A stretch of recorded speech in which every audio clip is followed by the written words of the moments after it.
Hello दोस्तों, what is EOU and SEZ, export oriented unit and special economic zone.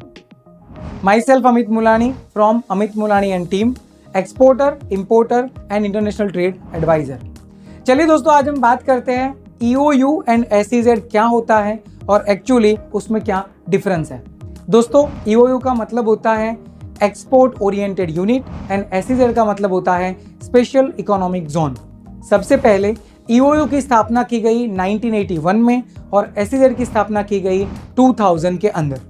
दोस्तों, EOU के अंदर अगर आप अपनी फैक्ट्री लगाना चाहते हैं तो उसमें मिनिमम इन्वेस्टमेंट का क्राइटेरिया 1 करोड़ या उसके ऊपर की अमाउंट का है, जबकि SEZ में कोई भी क्राइटेरिया नहीं है। अगर आपका मिनिमम इन्वेस्टमेंट 1 रुपये का भी होगा तो भी आप SEZ में अपनी फैक्ट्री लगा सकते हैं। दोस्तों, EOU एंड SEZ ये और कुछ नहीं है, बट ये स्पेसिफिक कुछ ज़मीन है या तो कुछ लैंड एरिया है जिसके अंदर आप अपनी फैक्ट्री को लगा सकते हैं स्पेसिफिकली एक्सपोर्ट के पर्पज़ के लिए। तो चलिए समझते हैं कि अगर आप EOU या SEZ में हैं तो आपको कौन से बेनिफिट्स मिलते हैं। दोस्तों, EOU और SEZ का सबसे पहला फ़ायदा ये कि अगर आपका यूनिट इस एरिया में है तो आप स्पेसिफिकली एक्सपोर्ट की रिगार्डिंग ही मैन्युफैक्चरिंग कर रहे हैं और इसके लिए आपको लोकल टैक्सेस से एग्जेम्प्ट किया जाएगा। मतलब अगर आप कोई भी प्रोडक्ट का एक्सपोर्ट फ्रॉम EOU और SEZ करते हैं तो लोकल मार्केट से जो भी प्रोडक्ट आप परचेज करेंगे उसमें कोई भी तरह का टैक्स भरने की ज़रूरत नहीं है, या तो एक्सपोर्ट में भी किसी भी तरह का टैक्स नहीं आएगा। सेकेंड नंबर पे अगर आप EOU या SEZ में हैं तो गवर्नमेंट के मॉनिटरी बेनिफिट्स भी मिलते हैं, जिसमें अगर आप लोन लेना चाहते हैं या और कोई फाइनेंशियल हेल्प लेना चाहते हैं तो उसमें उसका जो इंटरेस्ट रेट होगा वो आपको न्यूनतम दिया जाएगा।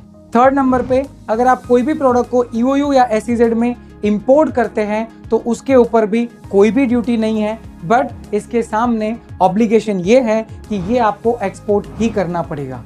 तो दोस्तों, ये कुछ बेनिफिट हमने देखे EOU एंड SEZ की रिगार्डिंग, बट याद रखिए कि अगर आप EOU या SEZ में अपनी फैक्ट्री लगाते हैं तो आप लोकल मार्केट में एक भी पीस सेल नहीं कर सकते। आपको आपकी प्रोडक्ट का जो भी मैन्युफैक्चरिंग हो रहा है उसका एक्सपोर्ट ही करना पड़ेगा।